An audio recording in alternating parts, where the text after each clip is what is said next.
on that roster. Can't really say the same for Spacestation with Yeti just yet. Not sure that Yeti plugs the holes in Spacestation's team, but there's still that time to get acclimated. So we're in the ban phase. Fultz has apparently already crashed. That is unfortunate. Parabellum starting on defense, they get very first ban, and even though Fultz isn't in the server, we can still continue onwards with these operator bans. Oh. Ying and Twitch, very different from the Capitao Thatcher ban that occurred in our previous matchup. That they are. I mean, the Ying is a good old stable ban towards SSG. Hot and Cold used to be an absolute menace with that, but in Stage 1 and Stage 2 in the year, and SSG in general likes to play around that operator quite a lot on their attacking side. Twitch, of course, is a target ban towards Parabellum specifically, and then Sami, that's more of a stable ban on various maps with the 9 lines of sight because you can restructure the map quite drastically, almost like a throwable castle barricade that can go anywhere on the map really. And Mirage follows troop to at the end. Again, one of those operators that on border, there are so many long lines of sight that mirror windows can really establish and utilize. So we want to see that being removed from the game. We'll pause for a player crash. Means that it's a 20-minute drive, which means if you come to my place, we can go together. You inviting me over? I'll invite you over. Are you inviting me over? I mean, if you want, we can fly out Thursday. We'll go back together, holding hands or something. I don't know, whatever you want to. We share a bed. That's too far for first dates. We can work towards it as a goal, but we can work towards it as a goal? Yeah, but let's start with the hands. All right, thanks. I appreciate that. Anyway, on to the topic as now Fultz seems to be in the lobby and everything is in working order. The one thing that I will say is Spacestation banned out the Azami. I think that's a smart idea. Azami enables a style of defense in the security part of this map. Yeah. That is so potent and so strong. Instead now, you're going to have to rely on deployable shields, and you're going to have to rely on just other gadgetry that you have. Goyo being brought out right away, I think, is a great operator for that. The 20 seconds of flames that come from those canisters being broken open really do feel a lot longer than 20 seconds, especially in a post plant. You're going to take a lot of damage if you try to trudge through it. Yeah, and he's got 4 of them, so it really adds up. If you were to stack multiple of them in the same-ish area. There's a bit of a cheeky offset pick right in the window, getting some information for the team members of SSG. They are starting on the attacking side, which I think you would like to if you choose to counterplay, right? You studied Parabellum's defensive setups, or at least we hope that SSG has, and they should have a pretty good idea going into this as to what they want to be doing to pick that apart. I know that we don't often want to talk about like skins and all that jazz, but I really appreciate Doc running Jinxie's charm. If you haven't tuned into Jinxie's content, he is pretty great. He's hilarious, in fact. He's very, very funny. And Foxe actually just got a charm in the game. You and I have had charms in the game for ages. I actually think our charms came out at the same time, if I remember correctly, alongside, what was it, Justin and Zig. All 4 of us joined at the exact same time. So how coincidental. Either way, congratulations to Foxe. I believe he's co-streaming this. I could be wrong. Super also has a charm in the game, who is currently guest analyzing. Very first pick of this matchup is going to go to Fultz. That's the Yana, finding some success. Down goes Kool-Aid. The Aruni gadgets will continue, but the actual Aruni will not.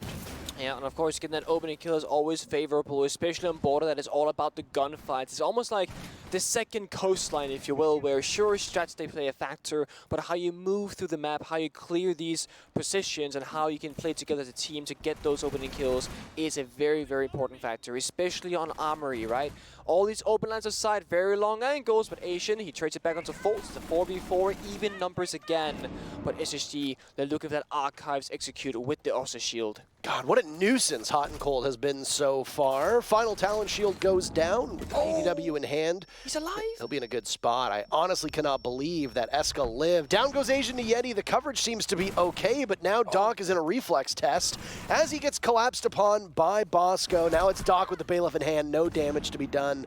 Didn't Super say Bosco can't fire back? Yeah, well, 2 kills suggests otherwise, and I don't know what Yeti is saying, but that was a lot of spit coming out of his mouth. Space Station up 1-0.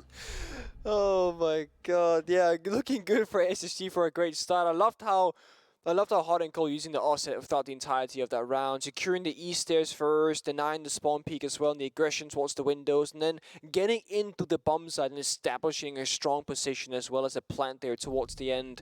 I mean, if this continues happening, then Parabellum have to change their approach. Right? They need impacts on the table, and right now, Blaz and Asian, they both have them available. The question is, will they spend them on rotations throughout the map? There goes the first one from Blaz, or will it be Kool-Aid and Doc using their secondary shotguns and melee punches to establish those rotations instead? Because whenever you are thinking you're against an Ossa, you always want to keep 2 impacts at a minimum in pocket, preferably 1 on each member, because if one person were to fall early, for example, let's say Blast used both impact grenades and Asian has 2, well, if Asian is the one who ends up dying, then you have 0 impacts. So spreading out that utility is a really good approach to this, so that multiple members can respond accordingly, and as I mentioned, in case anybody were to die. But it's going to be a similar setup on Parabellum. They believe that with this impact change, and with the right player in the position to deny those Ossa shields, that the round will play out differently. Joke's on you though, Parabellum, because SSG, they're not bringing the Ossa this time around. Now, they attack are repicked, so Parabellum will have no idea about this just yet, but the line is being brought out with the nuke. That's going to be the 2 operators that SSG will use to kind of force their way through the map right now. Hot and Cold was on Ossa, now on a Heartbreach instead, so SSG playing that flex game quite well so far. Ooh, the Nook comes back. It's not usually rampy on this operator. I think Fultz is the go-to for Space Station. That's 40 seconds, 45 seconds now that have been used, and you have to burn those Aruni gates, the Surya gates, or as Ace likes to call them, laser gates. Laser gates. That is a horrendous attempt at an impression. Sorry. Yes, you should be apologizing to the good people, even the people in this chat who like anime. They deserve an apology as well. But it's a bit far. Well, I pissed off the weebs on Twitter by asking why all, but not all, but most of the new R6 share skins are all anime. Look at this! Rampy is on the hunt! Just like those kids in my Twitter mentions. Down they go. Yeti will need to be retrieved. Rampy can do just that, but Eska misses out on an opportunity with the Vector in hand to secure a kill. Down goes Asian. Parabellum having some problems right now as Space Station are looking more formidable than we've seen before on these entries, and it has unfortunately depleted the reserves of Parabellum. We've lost 2 very strong players and the 2 newest players to the team. It certainly looks like SSG are finding these openings, and they're pretty much like premeditated. It seems like they're going to these rounds saying, okay, round 1, we forced the Ossa. Round 2, let's force the nuke, and then just look for that opening kill time and time again. And I mean, it is only round number 2. And SSG, they haven't won it just yet. But it does look like there's a good plan in motion right now for them. A lot of decisiveness as well. Kool-Aid was MVP last play. He has to get quite aggressive right now because his position is compromised. Gets the first kill, does not get the second. He flicks it at the last moment. And it's SSG and Hot and Cold who ends up picking up the pieces. Blaz and Eska in a 2v4 now, and with a member of SSG on Sandwich Rappel, the cross has been cut. Once they get in, it's hard to play that retake. Eska C4 could be huge in this round. They got 35 seconds to play with. Eska can emerge here, but again, a really tough spot to be in. The low HP from Space Station is the only real saving grace at the moment for Parabellum, but they've lost Blaz now too, and it's Eska to capitalize on nothing. Hot and Cold, the final kill. Space Station now up 2-0. Man, Parabellum can just not roam the way that they want. They are getting smothered on this entry by Space Station. That they are. They really are, and I mean, I believe it's going to be happening as well. There might be a tactical timeout being called here, and I'm a little worried at the speed at which Parabellum had to call that timeout. Obviously not playing up to their style of game, and I mean, that's pretty sensible if you've watched the way that these teams have played. If you go back to the very first play day, and then you look at the second play day, the one thing that Parabellum did not have to deal with was that Azami ban. She was open in both of the matches that they've played on Borders so far. Well, sometimes one operator can change everything, really. And it's, again, it's plays to both defense and attack, because both teams have to go through the motions. When SSG, when we get to round 6, or round 7 rather, they will have to defend without the Asami themselves, but the goal for Space Station is to establish such a big round lead and confidence in the server, momentum as well, to be like, we can deal with that when we get there. And also, they're prepared for it, because they went into this match knowing or thinking that they would ban out this operator in particular to counteract Parabellum setups. Bomb site has been changed to ventilation instead. And that now means that a different attack will come out from Space Station. We're both on unknown territory from both teams now, and Asian playing a bit of verticality inside a break room. Here's the footstep rotation on towards the east stairs inside Ana. Clone, Gemini clone that is, not a real player. Well, Asian's discomfort inside of security leads him to this vigil role to try and waste time. One thing Space Station's done very effectively through these first 2 rounds is gather that information to then be able to make something come of it. An opening pick, both rounds so far for Space Station. And they've got all but 1 drone at their disposal too. They've only lost a single one. So good management at this point. To go with the operator lineup that's brought out by Space Station and to help enable that info gathering, they have a logic bomb that'll go off by the Dokkaebi. Yeti on drone work, so letting his gadget do most of the talking as Hot and Cold creeps up through the main lobby. And we'll see a multitude of doors that have been barricaded off. Eska takes a whole lot of damage, but as Oryx, the fastest operator in the game, he can get away quite safely. That he can, of course, but so low HP, that's not going to bode well because 1 more bullet and you're out for the count. No healing on the defensive or attack inside in this matchup so far. When a minute and 20 left on the clock, Kool-Aid holding down Armory, a crucial position as it oversees the bomb site itself. Blast, of course, is nearby an archive site to follow up rather. He has the sound on the member of SSG, but no angle. Well, that's going to drop depending on what happened with the sledge there, but does not end up coming to be. Instead, he finds Rampy with a good bit of patience on that hatch. Hot and Cold now the one in pursuit, but he doesn't look the right way. Blaz easily feasts off of that. Asian was the intended target for Hot and Cold. Bosco will get him instead. Now it's Kool-Aid with a bit of sloppiness. Yeti all of a sudden making it work. Blaz a 4K, and it's him versus Fultz. This is going to be the showdown. There's still 2 other players from Parabellum in this server, but do they matter? You're going to look for the ace, and Blaz gets it. Every single kill in the server. It gives Parabellum their first round after the timeout as well.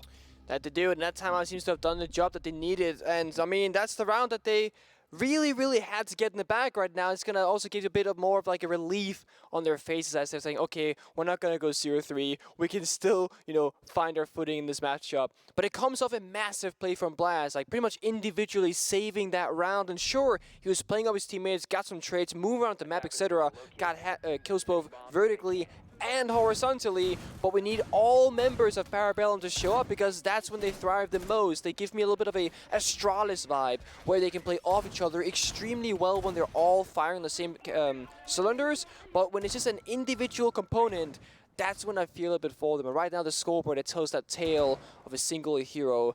And right now, that is Blast. Ventilation, or it's not ventilation, rather. Ventilation got 1, so it's now bathroom time instead.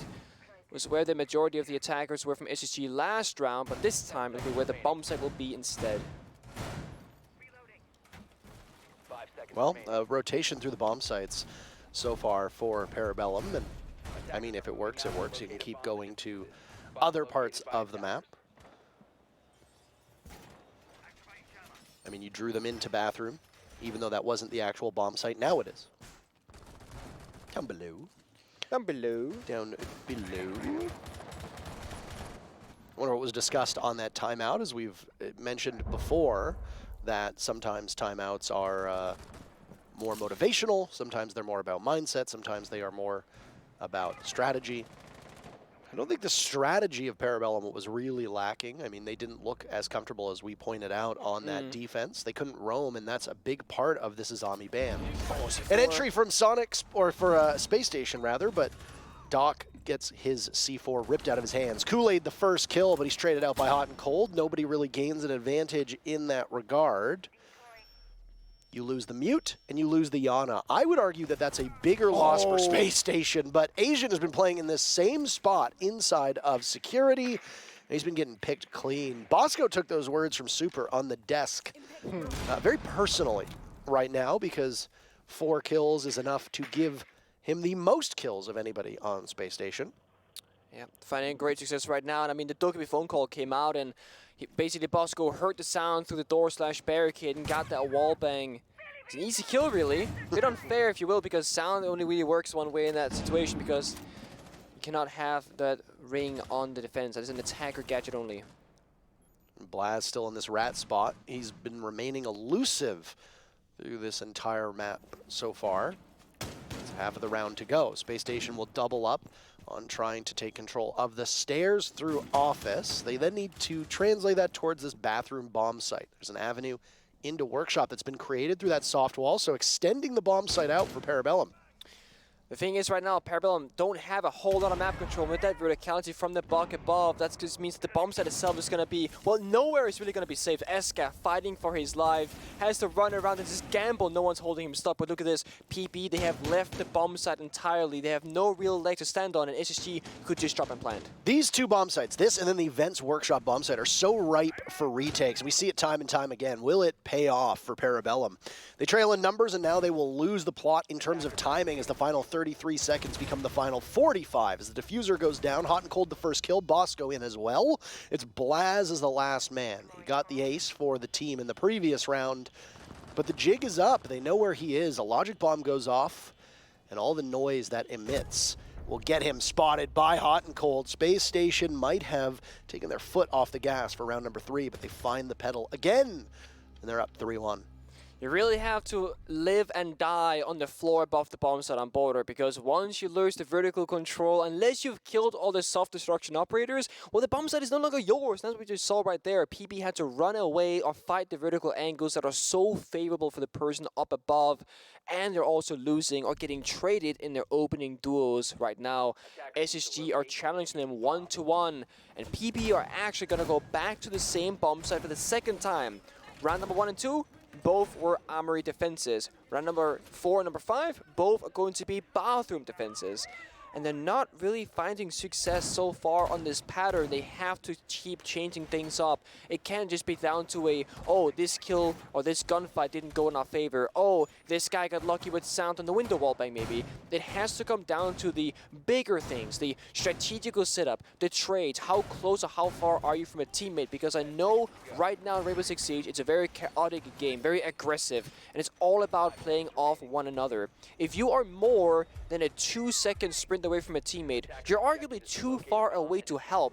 Your teammate, he gets into a fight, he loses that fight, he's gone. Then, if you're too far away, you gotta pick that exact same 50-50 gunfight. And when you're on defense, on border, you gotta play close together. Have a cross or have a trade. Otherwise, you're just playing 4v5, and that's where SSG really are pushing their buttons. Yeah, I mean, I would argue that the supporting cast of Space Station is showing up huge. Absolutely. Yeti and Bosco combining for 8 kills through 4 rounds is, let's not mince words here, it's quite unusual for both of these players. Going all the way back to Yeti's days on Soniqs, he wasn't responsible for getting the kills, but there were a lot of opportunities where he still struggled to do so. The fact that he and Bosco are leading the charge right now in terms of kills might not be a great thing, because obviously Rampy and Fultz are the 2 players on Space Station that you expect to be topping the charts, especially with Hot and Cold there in tow. But it at least shows that there's that depth for Space Station. When they were at their best, the argument for Space Station being the best team in the world at the time was their depth. They could play anything on any map and excel. It's been a while since we've been able to say that about Space Station, but in this matchup so far, it sure seems to ring true. That it does. And don't forget the SSG clutch factor. They were the most clutch team for a while across the entire world. And I wouldn't say that they've lost that touch, so to speak, but it hasn't been their saving grace in more recent history. They are finding themselves being outbeaten in those clutch moments by some teams, but right now, they're doing really good across the board. Good information game here as well. Hot and Cold with a nice drone up above. Sees Asian and his movement. He can relay that information. He can try and go for a catch here and, again, play for that man advantage. It's the worst game so far for Asian of all of the matches that he's played. Mind you, there's only 3 at this point, but still, bad time for him to be having a bit of an off game. It's one of those 2 star-studded acquisitions. Oh, no! Along with Doc, Asian gets Hot and Cold right as he looks in the wrong direction, but the good news is that it's yet again a trade. Space Station loses Hot and Cold, but they managed to pick off both Doc and Kool-Aid. Eska trades 70%, 60% of his HP to get the kill onto Yeti. Again, that supporting cast for Space Station will need to be huge. Bosco, the one in the driver's seat for his team. Rampy and Fultz still alive as well, so there are threats on the board. Yep, one member of PB is still up above creeping, and they don't really know his whereabouts. They both play the sound game right now. Drone is coming out from SSG, but it's droning the wrong direction. It's clearing out the archives office portion of the top floor. Asian could either hold the cross, go for a flank, or fall back towards the bombs. But remember, the Buck is alive, so verticality is going to be the name of the game. Eska's going to hold it down. It all comes down to Asian's flank later on. Oh, and there's Bosco again! 7 kills to his name, and with the diffuser in hand, he'll rely on Rampy and Foltz to do Overwatch. Blaz and Asian to retake. Different positions on the map, one above, one below. Blaz very close, but he can't get the read on the players inside of the bathroom. 2 of them watching in that direction. Blaz sees the buck, but it's Bosco with 3 kills on the round. 8 so far through this map, showing up huge when the team needs it. It's 4-1 Space Station. I mean, it must be fun to play Ace hard support on Border, because just like with Coastline, it's a map where you get to actually have fun in the game and try and seek out your gunfights. But one thing is having the opportunity to take these gunfights. Another is how Bosco are just straight up winning them off the bat. Walks in first entry. Sure, he has a follow-up. He has a teammate right by his shoulder, but he doesn't need them. Every single time, either he plays off someone else, like in that final 1 versus 3, or he just walks in and gets the job done himself. That is 8-1 on the board for Bosco. He's also carrying the diffuser, planting the diffuser on occasion, and doing the drone work when there's downtime. So I would say SSG, they're doing a really good job at what we call leapfrogging, where you have a guy drone in the entries, then the entries, they slow down the hold angle so they start droning, then the person that droned him in all the way back in spawn, they can leapfrog up, and you can play much closer together because of that. Because SSG, they're playing very, very close, like a room apart if anything. They're still caught in the crosses, they're holding the roamers, they're finding all the information that they need. They're basically winning the first minute and a half of every single round, whether it be a kill, whether it be map control, or whether it be their pacing. They're hitting the marks in one of those 3 areas every single time, and people are struggling against it so far. We are back on ventilation, or downstairs ventilation, should I say. It is where Parabellum found their only round victory so far. Was after that timeout. And then, well, it was double bathroom downstairs. That didn't work. Change things up again. Aggressive lineup, the Vigil, the Alibi, the Oryx. We are clearly trying to fight SSG every single chance we can. We're just not winning them. I mean, even Doc on Smoke has the FMG instead of the shotgun. We just need gun power, but we need it to actually land. We get a good read on Asian playing inside of security still by that banana position. The drone right behind him as the cloak runs out. And Foltz giving information. There's a buck on the board. A drone gets swatted away. Asian might think that he's free and clear, but there's yet another one of those pests in there watching for him. Space Station will need to double up if they want to capitalize off of this. Oh my, oh my, oh my. Asian looking the wrong way, and an open window allows Foltz an opening pick. Space Station right now in great shape to take 5 of these 6 rounds on attack. Yeah, that's the drone rig right there. The information game just gives them so much value in that position. Now Kool-Aid, he has to try to find something else. I mean, he might jump out the window, but there's not really anybody there from Space Station because they're all around the security break room area of the map. But there's so much phantom pressure. Wall downstairs and passport has been opened up. Windows and doors across both sides of the map have been opened earlier in the round. So PP are basically guessing as to where SSG might be. And look at this. They aren't really in any of the directions that PP are holding. They don't really have any real information as to where the attack is coming from. That's not going to bode well. Sights are lined up with a minute to go. The calm before the storm, potentially. Asian the only one that has fallen so far. Both Doc and Asian a combined 3 and 10. That's not what you want to see from these 2 new acquisitions. Especially when they are often on these roles that are a requirement that they get kills. Doc may be playing a bit more sheltered minutes here on defense, allowing Blaz and particularly Kool-Aid to excel off-site. Blaz in particular has earned it, but all 5 of his kills came from a single round. So that's obviously papering over the fact that consistency has been a huge issue for Parabellum, and the kills really do often speak for themselves. Blaz, though, picking up one onto Yeti before getting traded right back. Space Station an advantage that's taken away by Doc, and Foltz ensures that he's doing his best to keep it close. They're in tandem now, working together, but Bosco falls, and then Foltz will be right after.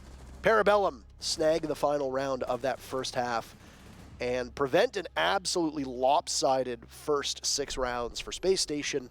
Still, SSG emerges with a 4-2 score as we switch sides. A 4-2 is what we know worst case, that's what I was like, PP needs that 4-2 to go into their own attack inside because they can show up on attack. But that final round really looked like SSG had it. It was a 5 versus 4, verticality was established, they cleared the entire top floor basically, and they were just about to hit the bomb side. But then Parabellum, they were taking these fights upstairs and on the main stairs, and then it became a bit of a chaotic fest. And it comes down to, well, Bosco lost his first ever gunfight basically because he was outswung by Melusi, and that kind of sealed the deal as the case was dropped in a tough position to be recovered. Now we have to see SSG, have they done as much groundwork on their defensive half as on their very impressive attacking side, because they will need to win here as well to seal the deal for themselves on border and take down Parabellum's win streak on this map. They're starting in bathroom. That is often the case when you go to border, where defenders will start. You mentioned, Parker, that Castle and Asami are these formidable operators because you can change the layout of the map. Well, Asami being banned just means that they will bring the Castle instead, and that's going to help mitigate some of those positions and some of those angles and, you know, enable others. Other than that, it's going to be the Capcan my eyes are upon, because if PP pushes too fast or chases somebody, well, those Capcan traps can take you out really quickly.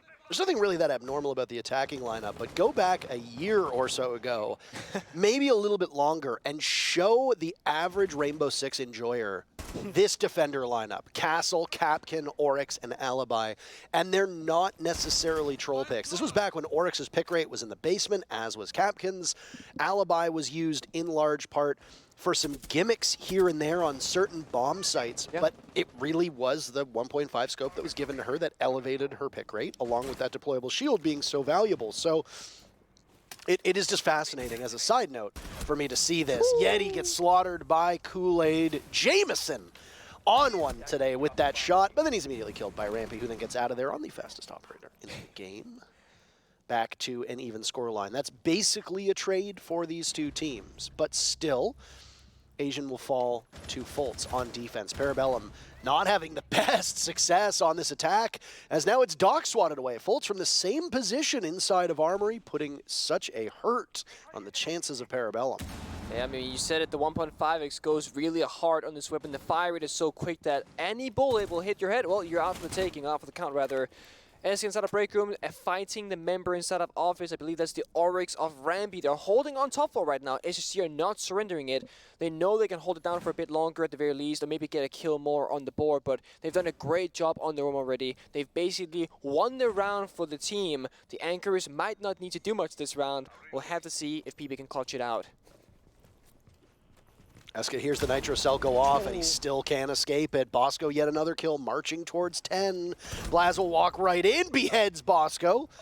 A nice shot, and this is why Blaz was so highly touted when he came over from all the way in Europe. It's a good read now, and it is a very good read, but look who gets out of there. The Oryx just scampers away. You know why that is? Because he's the fastest operator in the game. Almost as fast as the fire rate of the T5. Rampy gets the final kill. It's 5-2 for Space Station as SSG comes out on top of their very first defense. Very well played. I mean, PP, they just look like they're kind of falling apart when they lose those opening engagements, and it looked really good for them. Kool-Aid got that opening kill on the break door, and then he swung the second of Rampy inside of office and lost that one immediately after. So when you gain the lead, well, it was immediately given up again. They also lost their only Heartbreach member on the lineup because they didn't bring any secondary Heartbreach operators or secondary pieces of utility. And then the drone work from PP just seems to either be missing or a little bit lackluster. I don't really know how Fultz was enabled or was allowed rather to get 2 kills inside of Armory back to back like that. Either they didn't know he was there, or they knew he was there and just lost the gunfights. We got a question. Who will secure more plants, Bosco or Kool-Aid? Well, Bosco got 2 down. Kool-Aid has 0 so far. Yep. I mean, the people so far are correct. Both with great hair in that photo, by the way. Honestly, Kool-Aid could be a model. I'm gonna say it. He could sell shampoo. He is my favorite Twitter user. Yeah? Kool-Aid. Okay. It goes back to a joke that we had. One time I can't remember what he said, but he used to have the soldier from TF2, Team Fortress 2, the better TF2, not Titanfall 2. Okay. Okay. I'm just kidding. Titanfall 2 is fine, but TF2, Team Fortress 2 is better. He used to have the soldier as his avatar, and he used to say some unhinged things on social media, as a joke, obviously. Not unlike Suzaku used to. Not unlike Shabazz does now. But either way, I used to call him my favorite Twitter user. That was the whole story. And it's a great story, and I'm glad that you're all here to hear it. Thank you for sharing it, but no one asked. Okay. All right. First kill goes to Yeti onto Eska. Everything falling into place for Space Station so far on this round. Yeti was first to die last round, but in a very similar spot over by security. He will persist. Yeah, I mean it's gonna suck if you Eska because you're playing the Nomad because you want the map control to establish those air jabs so that you can't get flanked and you die first. So now the map is all for the taking for the defenders and we're playing very aggressive if we're a Space Station. I mean, even though Rampy's getting droned, he's holding down the soft wall. No one is a member outside that area. Not going to allow Sledge to open up the wall. Not going to allow them to add any further pressure. Doc finds it goes to Yeti, who's moving a little bit too much inside of 90. Rampy looking to trade it back again. The confidence right now, Rampy, is through the roof. Smashes his way back into Fountain. Surveying what damage has been done to the soft wall in Office. Parabellum is not very keen to take an engagement from there. Instead, their focus is on other parts of the map. Asian will come up as Kool-Aid is on Armory Wall. Rampy still persisting. It's Doc to fall. Then Blaz will come in next. But you have to pick your poison, left or right. Or how about down? Bosco breaks double digits with a well-placed Nitro cell. It was what lays beneath that was the issue for Parabellum. Not anything left or right. Now it's Asian to follow through with a minute to go. But there's nobody up top. And he soon discovers that. Bosco really is locked in right now, whether it's ensuring on the support on the attacking side or just prepping C4s, playing up his teammates on the defensive side. He's finding so much value every single round and consistently so, and that's an important aspect because consistency is what PB is missing right now. Sometimes they hit their marks and get what they need and sometimes they don't. 1v3 for Kool-Aid. Not going to get it. 0. And it's Bosco to finally end the round. Yet another kill, 11 for him. Man's fighting for his life inside of the server. And Parabellum go to border, and I guess SSG just had the answer. Ban Azami. That's it. Knocked them off their stride. The first two rounds being so decisive, and I think so surprising for Parabellum, is that they had to burn that timeout. They have not been able to course correct for 6 rounds now. And it's a shame if you're a fan of Parabellum because they called that timeout early enough to try to settle themselves down. They get 2 rounds of the next 4. Yeah. But they look uncomfortable on attack. They are just not having engagements go their way. On attack in particular, they seem to lack information. Yes, agreed. I feel like they could slow it down in this case, right? Because the rounds are ending in the first minute usually, then 2 members die off out of nowhere essentially. Slow it down first of all. Use all your drones, right? Try and do like a all 10 drones die before we die challenge, impossible scenario, because right now you got 6-7 drones alive when the round effectively is over. Maybe play an execute-based operator, right? Trying to help you get towards the bomb side. Whether it's going to be the Ossa, whether it's going to be more flashbangs. I know Ying is banned, for example. You can do smoke grenades, a glass, a sense, anything really. Try and get off the 1v1 individual gunfights. Whether it's playing Lion Dokkaebi and try and increase your odds of winning a gunfight. I do like the nuke formation. I want to believe that it's going to give you some value, but I just feel like they're struggling too much to get inside the building to enable this nuke on border. Really bad performance so far from some of the gunners from Parabellum against this SSG team. Having some difficulties. Kool-Aid found success in the spot previously, but managed to get away with his life intact after shrugging off some damage. Parabellum need to take control of security as quickly as they can. Already 45 seconds have fallen by. They know the way that this setup is. They managed to take a piece of the defense away with those Selma charges thrown out. Hot and Cold can see that. Now has a long line of sight all the way from Fountain. He gets droned out, or rather, his teammate gets droned out. He himself not spotted. Light reinforcement goes in onto the Armory Wall. That's the last one. Space Station kept that in their back pocket to try and read this assault, and seemingly have done so correctly. It's a very good crossfire hold from Hot and Cold and Rampy playing out of Office and Fountain because they can basically take a step back to eliminate an angle or step forward and help widen that position. So when PB goes to their presumed execute here, they're going to be in a cross between 2 or 3 members. Unless a grenade really hits the spot, they got to force this against the odds. With a minute and 30 to go, time is slipping away. They got to go soon, otherwise it's not going to work. No, there goes the toxic canister from Rampy. Things will need to heat up. Now Fultz has been downed and finished off by Eska. involved in the first altercation, but this time on the right side of it. Now it's Yeti to go. The dominoes for Space Station falling. Asian trades out Bosco for Eska. I don't know if that's particularly worthwhile in terms of operator style, but in terms of man count, it certainly is. Hot and cold down. Rampy, the last one standing. He gets a single kill, and he can't get more than that. Doc reads him well. Parabellum still alive. That's their third round. They have a mighty hill to climb to keep themselves in this game and in contention to pick up even a single point. But that round's going to help. No, it is. I mean, it really comes down to the fact that they managed to kill the members of SSG that weren't in the crossfire. They won their ones because the last two members are the most important ones. It was Hot and Cold and Rampy that had the cross and fountain office, but if you kill all the members around them, it falls apart. It's they got to play retake on the bomb side. One member tried to run back, it was Hot and Cold, but the Oryx got shut down and Rampy left alone inside of office with the smoke. FMG couldn't find his way back to the side either because all three members of PB were swinging him from all the corners around the map. Downstairs we go. The benefit right now for SSG is that they are on match point. That is being threatened. One mistake for PP that is too great to be fixed, well, it's over. And they can go through bomb site and bomb site and bomb site. And then at the very worst case scenario for SSG, we're in overtime. So they can really try and just throw anything at PP right now and just win it off that. Or they can just have Bosco shove he has been so far, and he'll just seal the deal for them because Bosco really has been the key member today in this particular matchup. Attacker's objective is to locate a bomb. All right, could this be the final round for Space Station? Pick up 3 huge points. That'll be so vital for them in the standings. Knock Parabellum off their stride and a potential tumble down the NAL standings for PB, depending on how the other 3 matches today go. The Parabellum need to show that same level of moxie, that same level of confidence that they had in their matchups against both OXG and XSET. And I really do think there's something to the desk saying that if you're Space Station, you only really go to this map if you feel like you are confident enough to make it work.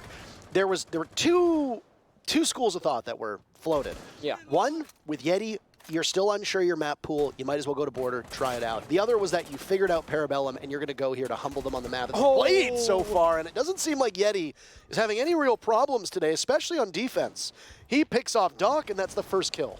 That it is. It's a beautiful shot as well. So quick on the reflexes. And yeah, you always wonder, are they geniuses or are they fools? But so far, SSG are proving us all wrong. They look weak in Playday 1. They looked a little bit weak in Playday 2. But right now, right here, they are looking a lot stronger. Playing confidently, playing aggressively, taking their gunfights. Losing this one. It's Hot and Cold to Blast. But they still got the numbers. Falls on 1 HP. Can be weakened by anything hitting his body. A single flashbang, for example, but no, he stays alive and gets a kill to Asian. And now it's Blaz to absorb an awful lot of damage, has some difficulties with the default cam as the bullets just whiz by him. They know exactly where he is.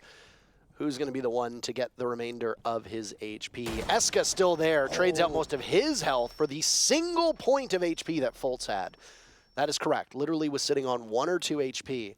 So I would still say very worthwhile for Space Station. The remaining 3 players on SSG's side, all full, waiting intently, and there goes a Capkin trap. Oh my, Parabellum. They're not looking, Nick. They're not looking down at all. Blaz sitting on 40 HP. He'll get softened up through the wall, and he retreats. Looking for a 10th kill. No jump scares from Capkin traps up to this point. Space Station so solid at the moment. Just being very patient. It's Yeti to get the first kill and Yeti to get the last. Well, that was a quick one. Space Station topple Parabellum 7-3 on the map that Parabellum has played 3 times now, but for PB,